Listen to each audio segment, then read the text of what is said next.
Be'ezrat Hashem Yitbarach. Alors on est dans la suite des Shi'orim sur le Perek Ketzad Meva Shlosha She'achlu, et nous sommes maintenant à la page même et à Amoud Bet, ça veut dire la page 45b, et nous sommes en plein milieu de la page, on pourrait dire presque le centre. Il y a marqué donc la ligne qui commence par Mekame, le quatrième mot c'est Goufa qui est juste après deux points.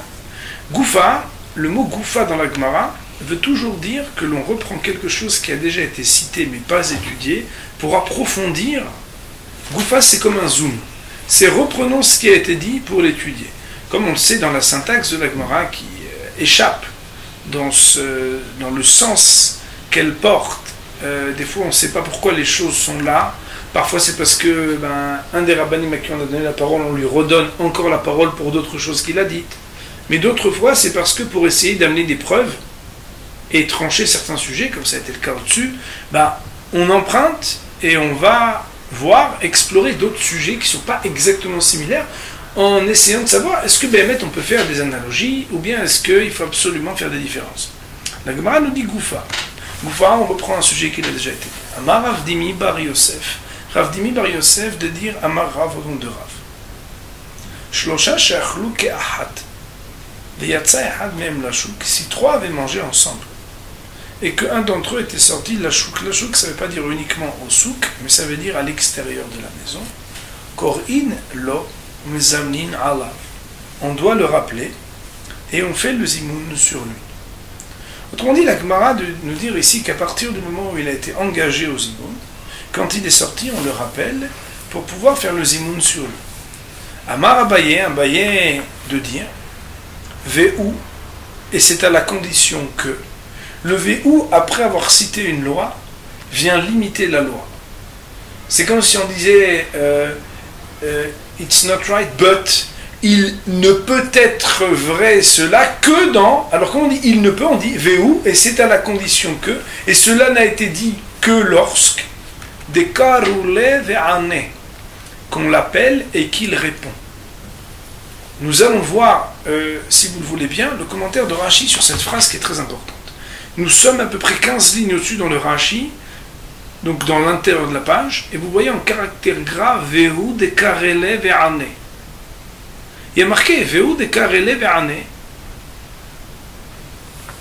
Chez Samour ou Etzlam, c'est qu'il est proche d'eux, en face, Ve'ane Baruchu, et qu'il répond Baruchu.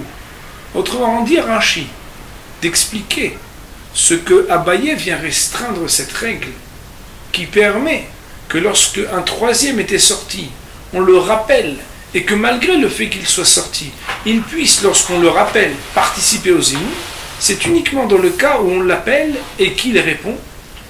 Rashi de dire, il est proche d'eux, et il répond Baruchu. Vous verrez tout à l'heure, quand on va étudier la halakha ou le ma'aseh, ce sujet, que pas tout le monde sera d'accord avec les détails de Rashi, ou bien on devra émettre des réserves et savoir exactement à quelles conditions lui peut répondre, à quelles conditions nous pouvons-nous ou non dire le zimoun sur lui. Quoi qu'il en soit, on apprend une première loi, c'est que quand trois ont mangé ensemble et un sort, on rappelle le troisième, on fait le zimoun sur lui. Il faut, karoule ve'ane, qu'il ait une présence et une réponse.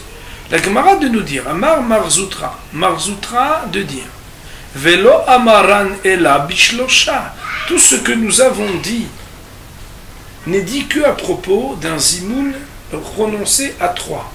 Je vous rappelle que la différence fondamentale entre le zimoun prononcé à 3 personnes et le zimoun que l'on prononce à 10 personnes, c'est la mention du nom d'Hachem, Elokenu, qui n'est pas mentionné dans le zimoun à 3 puisqu'on dit uniquement Baruch, alors que quand on est 10, on dit Elokenu. C'est pourquoi parfois on aura des restrictions pour le zimoun à 10, comme parfois on a des restrictions, par exemple, de se retenir de dire le Shem Hashem tant qu'on n'a pas certaines conditions qui sont présentées. Aussi, la Gemara nous dit, au nom de Marzoutra, que tout ce qu'on a pu permettre, ce qu'on a permis, ça n'est uniquement pour un zimoun qui se fait à 3. Aval ba'asara adenaite. Mais quand on est 10, c'est uniquement jusqu'à ce qu'ils viennent qu'on doit s'abstenir de dire le zimoun. Autrement dit, ça ne suffira pas qu'ils répondent, ça ne suffira pas qu'il soit partiellement présent par sa réponse, mais il faudra des naïtés qu'il se rapproche d'eux, c'est-à-dire qu'il soit présent avec eux.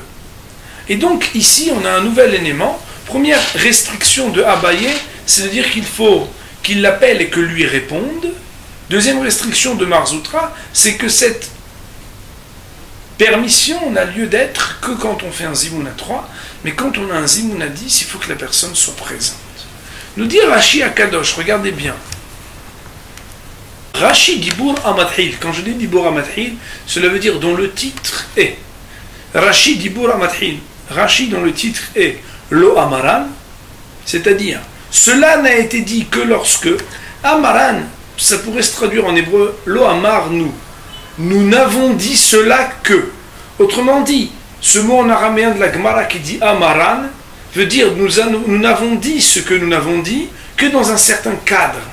Lo Amaran, nous n'avons dit cela de l'otsarich lemite gabayou, qu'il n'est pas nécessaire qu'ils viennent avec eux, c'est-à-dire s'asseoir. C'est-à-dire qu'on peut être permissif de dire la personne est au bout de la pièce, on lui dit hé, Rouven, on va faire zimoun, il n'y a pas de problème, je réponds, mais je suis un peu occupé, je reste 1 minute, il reste devant la porte. Nous n'avons permis qu'il puisse répondre et nous permettre de dire le zimoun sur lui, même s'il n'est pas à la table avec nous, el abishlosha, que lorsqu'on est 3, aval asara, mais 10, sheit starfou, pour qu'ils puissent s'ajouter les uns aux autres, s'associer les uns aux autres, mishum azkarat Hashem, du fait de la mention du nom de Dieu, ad deate gabayou. Cela ne peut être fait jusqu'à ce qu'il arrive gabayou etzlam, ça veut dire en hébreu, chez eux. Autrement dit, cela veut dire que il y a un hidouche ici, une permission spéciale, c'est de permettre que même si la personne n'est pas présente à table avec nous, on peut quand même permettre de le rappeler et qu'il réponde aux zimoun de là où il est, dans la mesure où il est dans la même pièce, comme on le verra vers Ezrat Hashem un jour. Il ne reste pas moins que dans les mots de Marzoutra, on restreint à dire que Behemet, cela n'a de possibilité, cette permission, que dans la mesure où il s'agit d'un zimoun de Shlosha et pas d'un zimoun de Asara. Pourquoi? À cause de la mention du nom d'Akadosh Baruch Hu. La Gemara nous dit Matkifla Rav Ashi. Matkifla, ça veut dire il objecte, il attaque Rav Ashi. Qui l'a attaqué? Barminan, Barminan. On n'attaque pas, on attaque spirituellement. Ça veut dire qu'on n'est pas d'accord. Matkifla Rav Ashi. Mais il objecte quoi, Rav Ashi? Il s'attaque à ce qui vient d'être dit, c'est-à-dire ce qui a été dit par Marzoutra. C'est la différence entre Asara et Shlosha. Autrement dit, de vouloir dire que tout ce qu'on permet qu'il ne soit pas assis avec nous, c'est uniquement quand on est 3, mais quand on est 10, comme le Shem Hashem, non. Matkifla Ravashi, Ravashi objecte de dire Aderaba, au contraire, Ifra Mistabra, c'est exactement le contraire qui serait logique. Pourquoi? Autrement dit, permettre que quand ils sont 9 et que le 10e soit loin, il puisse, même s'il n'est pas assis, répondre aux zimoun.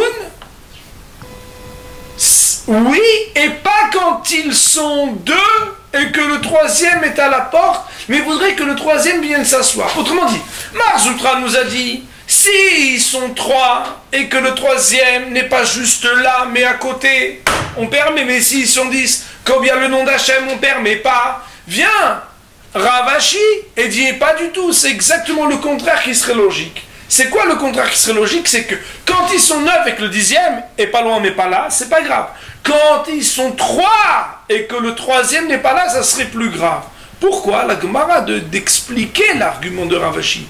Tisha nir'ina ke'asara. Parce que 9 apparaissent et ressemblent à 10. Shnaim en nir'im kishlosha, alors que 2 ne ressemblent pas à 3. Ça veut dire, regardez Rashi Kadosh. Il explique, Nir'im Ka'asara, utiliser les deux mains ou les deux doigts pour pouvoir garder la main sur la Gemara et aussi sur Rashi Kadosh. Nir'im Ka'asara, un homme n'est pas si rapide pour faire la différence ben Asara et Tisha entre 10 et 9, sous-entendu comme il peut être rapide pour distinguer 3 de 2. Sous-entendu, la Gemara ne nous dit pas que 9 ressemble à 10. Ah oui, il ressemble à 10. Hein. Franchement, il le ressemble grave. Non! c'est que la distinction entre 9 et 10 n'est pas aussi apparente qu'entre 2 et 3. C'est pourquoi Rav Ashi nous dit, quand ils sont 9 et il ne manque que le 10e, ça devrait être une logique de permettre plus que lorsqu'ils sont 2 et que le 3e n'est pas là, du fait de ce que 2 ressemble moins à 3 que 9 ressemble à 10. Et à mes amis, ils ont posé ici la question, pour la poser normalement, il faut dire qu'a priori, cette logique-là de dire que 9 il ressemble à 10 plus que 2 il ressemble à 3, qu'est-ce que ça change? Alors écoutez bien, ici à mon avis, ce qu'il faut redire, pour que ça soit clair, c'est qu'il n'est jamais question dans la Gemara ici de permettre qu'on fasse le Zimoun qu'à 2 plutôt qu'à 3 ou qu'à 9 plutôt qu'à 10. Mais c'est que ce qui d'habitude est exigé, en plus de la présence, c'est-à-dire dans la qualité de la présence et de la présentation de ceux qui font partie du Zimoun, peut être permise dans certains cas. Autrement dit, on est en train de dire que le dernier qui manque, à partir du moment où une majorité absolue est présente, on lui permet que sa réponse n'enlève rien au Zimoun, malgré le fait qu'il n'est pas exactement présent. La Gemara a voulu dire il faut que ça soit lié au Shem Shamaim. Tant qu'il n'y a pas Shem Shamaim, on peut être plus permissif parce qu'on parle ici de la qualité de la bracha qui est réclamée. Quand c'est une bracha qui n'a pas Shem Hashem, c'est ça qui fait qu'on permet. Ça c'est la logique de Marzoutra. La logique de Rav Ashi est de dire puisqu'on permet et que cette permission elle est que pour le dernier, c'est dans ce qu'il est le dernier d'une suite qu'on le permet. Or, le dernier de 10, c'est encore plus le dernier que le dernier de 3 dans la mesure où 9 ressemble à 10, c'est-à-dire que 9 est plus proche de 10 puisque c'est 9 dixièmes, que 2 n'est plus proche de 3 quand c'est 2 tiers. Ce sont deux éclairages, deux coupes transversales, une par rapport à ce dont il est question dans la bénédiction, la nature de la bénédiction, l'autre dans ce qui s'appelle être la permission du dernier. Le dernier des 10, puisqu'il est présent, mais il n'est pas présenté de la même manière, on a vu par ailleurs que quand il s'agit du 10e, parce qu'il y a déjà 9 dixièmes qui sont présents, nous permettrait d'être plus permissif que lorsque c'est le dernier des 3 et que quelque part, que 2 tiers des gens sont assis. Voilà un petit peu comment on pourrait au moins expliquer un peu plus les logiques de Marzoutra et de Rav Ashi dans leur confrontation. Elle dit Ve'il cheta, donc on est à la ligne avec le mot qui commence Ve'il cheta ke Marzoutra. La loi est tranchée comme Marzoutra. Autrement dit que ce qu'on permet à 3, on ne le permet pas à 10. Maïta'ama, quelle est la raison? Kevan de ba'al et adkur et shem shamaim, puisque il doit. Ba'al, ça veut dire tsarich, il doit. Les adkure, le dalet et le zayin, entre l'hébreu et l'araméen, certes changent. Kevan de ba'al et adkure, on voit le mot comme s'il y a marqué les azkir, puisqu'il faut rappeler shem shamaim, le nom d'Akadosh Baruch Hu quand on est 10, Betzir me'asara, avec moins que 10, Lav urah ara, ça n'est pas un derech eretz. Ça veut dire, c'est pas comme ça la bienséance vis-à-vis d'Hachem, c'est que tant qu'on n'est pas assis à 10, on ne prononce pas le Shem Hashem du Zimoun. Autrement dit, la Gemara a pris très franchement la position de dire que on trancherait la halacha comme Marzoutra. Pourquoi? Parce que c'est pas Urah Ara. Moi, quand j'avais étudié cette Gemara en Havruta, je me dis, qu'est-ce qu'on parle ici derech eretz, pas derech eretz? Nous, on veut savoir la halacha. Permis ou pas permis? Il est vrai que derech eretz kadma la Torah. Ça veut dire que la bienséance est plus importante encore que la Torah. D'ailleurs, on dit même par allusion qu'il n'y a pas de Daf Aleph dans la Gemara. On commence toujours par la deuxième page, Daf Bet. Daf Bet, c'est Dalet Bet. Daf Aleph, pourquoi il n'y a pas? Parce qu'avant de commencer Daf Bet, la première page de la Gemara, il faut d'abord Dalet Aleph, ça veut l'acrostiche de Derech Eretz. Derech Eretz Kadma la Torah. Celui qui n'a pas des règles de bienséance, il ne peut pas commencer à étudier la Torah. Il n'en reste pas moins que quand on veut trancher la halakha, on ne tranche pas la halakha par bienséance. On tranche la halakha par des choses, des raisons qui s'appellent des raisons essentielles. Et je me rappelle que nous avions regardé, pour mieux entendre la position de la Gemara qui se justifie en disant que la raison c'est parce que c'est pas derech eretz. Nous avions regardé les mots du roche. Alors méthodiquement, je veux juste vous montrer le roche en réalité qu'est-ce qu'il fait. Le roche, il fait des pistes noires comme le Rif et comme le Rambam et d'autres. Il rappelle les problématiques de la Gemara à la fin de chaque traité, avec très succinctement les positions des uns et des autres, la manière avec laquelle on tranche, pour qu'on puisse utiliser cette information pour la halakha. Regardez si vous voulez bien le siman e. Si vous devez vous lever, allez-y, je préfère que vous vous leviez mais qu'il n'y ait pas de vibration. Amar Ravdimi. Amar Ravdimi Bar Yosef. Ravdimi Bar Yosef de dire Amar Rav au nom de Rav. Je vais lire vite parce que c'est exactement la Gemara. Quand 3 hommes mangent ensemble et sortis à l'extérieur, on l'appelle, on fait le dimon sur le Vamar Rabbi dit c'est la condition quand on l'appelle, il répond. Il dit si c'est qu'il faut lui dire et lui faire savoir qu'il est la kavana de s'ajouter à eux. Qui répondent Birkat Zimun, le Birkat Zimun. Amar Marzoutra, il a dit Lo Amaran la Shlosha, tout ça c'est avec 3. Aval Asara, mais à 10. Ad Denaïté, il faut que ça soit jusqu'à ce qu'ils viennent. De elle, ce qu'il Shem Shem Achi et Islam, parce qu'on ne peut rappeler Shem Shem jusqu'à qu'il soit en face. Ça veut dire quoi? Ça veut dire que ici le roche, il ne l'énonce pas comme on l'a annoncé dans la Gemara. Lui, il y va beaucoup plus franc. Il le dit comme une règle. On n'a pas le droit de dire le zimoun. Ça veut dire que quand la Gemara elle vient nous dire c'est pas un derech eretz, le roche il a compris que parce que c'est pas derech eretz, alors à propos du Shem Shamaim, ça fait force de loi ce derech eretz. Pourquoi est-ce qu'il prend cette position? C'est parce que parfois, nous revenons avec Gemara Rabotai, parce que parfois il y a marqué lav ou rahara, c'est pour dire que c'est mieux de s'en abstenir, mais que d'après la stricte loi on peut. C'est juste que c'est pas super faire.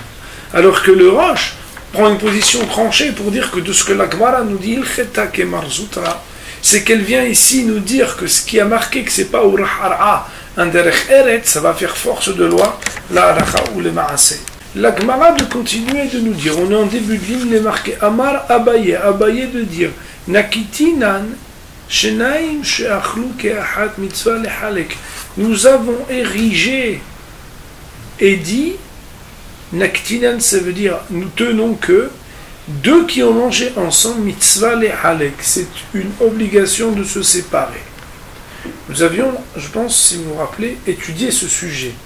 D'ailleurs, nous avions vu le commentaire et la mahloket entre Rashi et Tosfot, à savoir, est-ce que c'est que dans la bracha Aharona, ou est-ce que c'est aussi dans la bracha Rishona? Ça vous rappelle les souvenirs, sinon, allez sur le site mptora.net et vous aurez, un beau shiaour sur ce sujet. Et la Gemara de nous dire, Tane Nami Achi, il y a aussi une braïta qui va dans le même sens. Nami aussi, Achi ainsi. Autrement dit, il y a une braïta qui dit la même chose, de pondre les guillemets, Shenaim Shechlu Kehat Mitzvah Lehalek, que quand deux ont mangé ensemble, ils ont la misa de se séparer pour faire la bénédiction. Bah, mais Dvaré Mamouri, la Gemara de dire, quand est-ce que ces paroles ont été dites? C'est-à-dire qu'on a la misa de se séparer, quand les deux c'est des sofrim. Rabotai, sofrim ici ne veut pas dire qu'ils écrivent des mezuzot et des sifrei Torah, mais veut dire qu'ils savent lire et ils comprennent ce qu'ils disent. Aval, ehad sofer ve ehad bour, mais un qui est sofer et un qui est bour. Bourg, normalement, ça veut dire un ignorant. Ça veut dire quelqu'un qui ne sait pas ce qu'il dit. Alors, s'il y en a un qui est sofer et un qui est bourg, sofer mevarech ou bourg yotse. Le sofer, ça veut dire celui qui sait lire, il fait la bracha, et le bourg, il est yotse, il est acquitté par la bracha de celui qui connaît. Rashi Akadosh de nous dire, mitzvah lehalek ou levarech kol echad bifnei atzmo. Il y a l'obligation de faire la bénédiction chacun tout seul, ben birkat hamotzi ou ben birkat hamazon, que ce soit pour la bénédiction d'avant manger, c'est-à-dire la motzi, ou bien le birkat hamazon, la bénédiction après avoir mangé. Ce sujet-là posait problème, et la problématique était présentée dans les Tosfot d'Afmem et Amoud Aleph, qui commençait par dire Imrat sous les amens et mes amis. C'était un sujet passionnant que je vous recommande d'ailleurs d'étudier. Nous avons pour l'instant donc clos une certaine partie de la Gemara puisqu'on est arrivé aux 2 points. Et bien maintenant nous allons approfondir un peu pour connaître des règles de la halacha sur le sujet en particulier, qui était de savoir qu'est-ce qui se passe dans un zimoun de 3 quand un est sorti, et un zimoun de 10 quand un est sorti.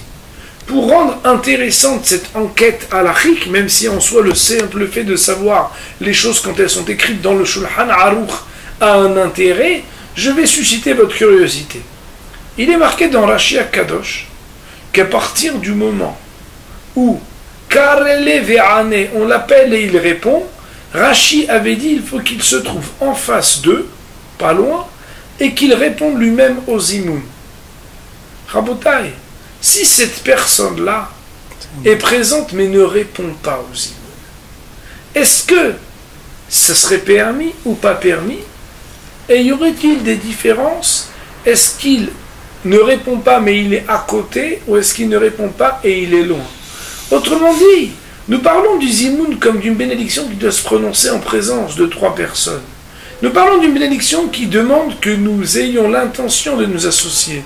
Mais si quelqu'un ne répond pas, est-ce que pour autant les autres ne sont pas yotse du zimoun? Est-ce que pour autant lui-même ne serait pas yotse du zimoun? C'est à ces questions-là qu'en étudiant la halacha, nous devrons, Be'ez Hashem, savoir répondre dans quelques instants. On est donc à la page 196 des éditions classiques. Nous sommes du côté droit de la page, à l'article 194, alinéa 2 de Shulchan Aruch. Je vous demande si vous voulez bien de suivre. Il est marqué Shelosha she'achlu ve'yatsa echad me'em lashuk. Vous l'avez? Nous sommes au bet. Shelosha she'achlu ve'yatsa echad me'em lashuk. Si 3 ont mangé ensemble, et un d'entre eux est sorti à l'extérieur. Korim lo, on l'appelle aujourd'hui pour envoyer un SMS. Et en lui disant qu'on lui fait savoir qu'on veut faire le zimoun. Afin qu'il se concentre et qu'il ait l'intention de se joindre à eux. Et qu'il réponde avec eux birkat zimoun, la bénédiction du zimoun. Et là le hidouche de le Shulchan Aruch, et ils sont acquittés de leur obligation malgré le fait qu'il ne revient pas à s'asseoir avec eux. Autrement dit, le hidouche, il est que, à partir du moment où il est présent, mais pas assis avec eux, on peut quand même permettre, alors que normalement on ne devrait pas, si ce n'était ce hidouche de la Gemara, on devrait dire que il faut qu'il soit assis pour s'associer. Shulchan Aruch nous dit à partir du moment où il est présent, même s'il n'est pas assis avec eux, et qu'on lui a fait savoir qu'on fait le zimoun et qu'il doit répondre, alors on est yotse. Ve'anemile, ce hey même veut dire ve'anemile, et ces choses-là ont été dites, bishlosha, à propos de un zimoun de 3 personnes. Aval be'asara, mais quand on est 10, kevan shetzrichim lazkir et Hashem, puisqu'il faut rappeler le nom d'Hachem, faire la mention du nom d'Akadosh Baruch Hu, puisqu'on dit Nevarech Elokenu, Baruch Elokenu, Ennam mitztarefim, on ne peut s'associer Ad sheyavo, jusqu'à ce qu'ils viennent Veyeshev imahem, et qu'ils s'asseyent avec eux. Et le rameau de nous dire, entre parenthèses, Ve'ayen lekaman, et regarde plus loin Siman Resh, l'article 200 du Shulchan Aruch, Adechad Birkat HaZimoun, pour savoir jusqu'à combien est le zimoun. Raboudai, cela nous renvoie à quelque chose qu'il faut que vous sachiez, c'est que, et ce sera la Chaol Ma'aseh, la délimitation du zimoun dépend des Ashkenazim et des Sfaradim. Il faut savoir que d'après le Shulchan Aruch, alors à partir du moment, d'après le Shulchan Aruch, à partir du moment où on a terminé de dire Baruch She'achal Mishelo, on peut déjà se dissocier les uns des autres et de notre attention et de notre récitation. Pour le rameau, et généralement pour les Ashkenazim, on devra faire entendre à celui qui fait partie du zimoun avec nous, jusqu'à Baruch Ata Hashem Azan et Akol, puisque pouvoir dire Amen après Azan et Akol fait partie consubstantielle à l'accomplissement de la misère du zimoun. C'est pourquoi lorsqu'on reçoit chez soi à table un Ashkenaz, ou bien même quelqu'un dont on a un doute, on ne sait pas s'il est Ashkenaz ou pas, quand on est dans une salle, on doit dire à voix haute Baruch Ata Hashem jusqu'à Baruch Ata Hashem Azan et Akol. C'est ce à quoi fait allusion ici le rameau quand il nous dit Rabotai, quand vous voulez savoir le zimoun, il y a marqué dans l'article 200 du Shulchan Aruch, la définition et la délimitation jusqu'à où il faut dire et répondre Amen au Zimoun, puisque c'est un sujet qui fait mahloket entre le Mehaber et le Rameau, Rabbi Yosef Karo et le Rameau chez Isserles, et cela voudra dire entre les Séfaradim et les Ashkenazim. Voyons maintenant et approfondissons le sujet qui nous intéresse en étudiant le commentaire tout d'abord du Mishnah Berurah. Quand je dis Seif Ketan, ça veut dire ce qui est dans la parenthèse. Afin qu'ils se concentrent, d'écouter le bracha du Zimoun, et qu'ils répondent avec eux. Oh, voilà une des questions qu'on a posées. Mais s'il ne répond pas, c'est quelqu'un qui est un peu blata, c'est un nom de famille d'origine tunisienne, où il est là-bas debout, et il ne répond pas. Alors quoi? On ne fait pas le Zimoun sur lui. Ça veut dire qu'on ne peut pas faire le Zimoun. Parce que toute la raison pour laquelle, même s'il n'est pas assis, on peut se permettre de dire que c'est comme s'il était assis, c'est parce que son dibour s'associe à nous, et que donc, il est présent. Mais s'il ne répond pas, alors c'est comme s'il n'était pas avec nous. Mais s'il était avec nous, ça veut dire quoi? S'il était assis, même s'il ne répond pas avec eux, alors, on fait Zimoun malgré lui. Autrement dit, on est là, on lui prévient, on fait Zimoun. Il ne répond pas, il n'y a pas de problème. Comme on va l'étudier plus loin à l'article 200 de Shulchan Aruch. C'est ramené entre parenthèses au nom de Shiur Bracha, qui est un des livres du Hida sur Shulchan Aruch. Il a écrit Mahazik Bracha, Bidkei Yosef, Shiur Bracha, Haim Shial, plusieurs livres sur Shulchan Aruch Ora Haim. Un d'entre eux, c'est Shiur Bracha. Ou Magen Giborim, Ve'eli Araba Betirut Sheni. Alors ici, moi j'ai mis une petite annotation parce que j'aurais voulu, en bouteille, qu'on tourne quelques pages ensemble pour apprendre quelque chose d'important. D'où savent ces rabbanim que même si lui ne répond pas, ceux qui ont dit le Zimoun sur lui ont le droit de le faire et sont acquittés du Zimoun. Après tout, le fait qu'ils doivent être là, c'est parce qu'a priori on lui demande de répondre. Et que donc on se soucie qu'il réponde. Pourquoi, même s'il ne répond pas, d'où on le sait? Alors je vous demande de prendre le Siman Resh, c'est-à-dire dans les pages numérales, c'est 206, la page 206. Je vous demande de prendre cette page, on va apprendre quelque chose de très intéressant. Il est marqué donc dans l'article de Shulchan Aruch, on peut juste prendre la page d'avant pour lire la phrase dans sa globalité qui est le psak de Shulchan Aruch. Trois ils ont mangé ensemble. Alors un d'entre les trois, il est obligé de s'arrêter pour les deux et de répondre aux Zimoun. Sous-entendu, quand deux ils veulent partir, il est obligé de s'arrêter pour répondre aux Zimoun. Même s'il ne veut pas s'arrêter, mes amis, on fait le Zimoun sur lui. Ben aoné, ben eno'oné. Qu'il réponde ou non. Tant qu'il est présent là-bas. Mais deux, ils ne sont pas tenus de s'arrêter pour le troisième. On verra ça vers Hashem un peu plus tard. Voyons sur cette partie. Ben aoné, ben eno'oné. On est dans la page 206. La première ligne du Mishnah Berurah, c'est le Seif Ketan Gimel, il est marqué. Ben eno'oné. Regardez la bouteille, c'est très important. Rotzelomar, ça veut dire. C'est que même s'il répond ou il ne répond pas, ils sont acquittés du Zimoun. Je suis dans Mishnah Berurah à la première ligne, vous l'avez? Puisqu'il est présent et il se tient là-bas et qu'il entend et qu'il pourrait, s'il voulait répondre, alors ça serait bon.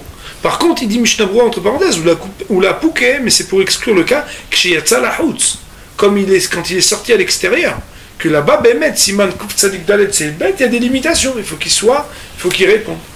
Écoutez bien, Rabotai, c'est fondamental. Maintenant, on va répondre à une question importante. Cependant, ou Bevadaï eno yotse, lui, c'est sûr qu'il n'est pas yotse, Elaim Ken, Ivsik Ve'anaim. Sauf dans le cas où il s'est interrompu pour répondre avec eux. Autrement dit, il y a une problématique ici qui est intéressante et ambivalente. C'est que, d'un côté, à partir du moment où il est assis, on peut faire Zimoun sur lui même s'il ne veut pas. Et qu'il réponde ou non, puisqu'il est présent, et qu'il pourrait répondre. Alors, nous, on est Yotse.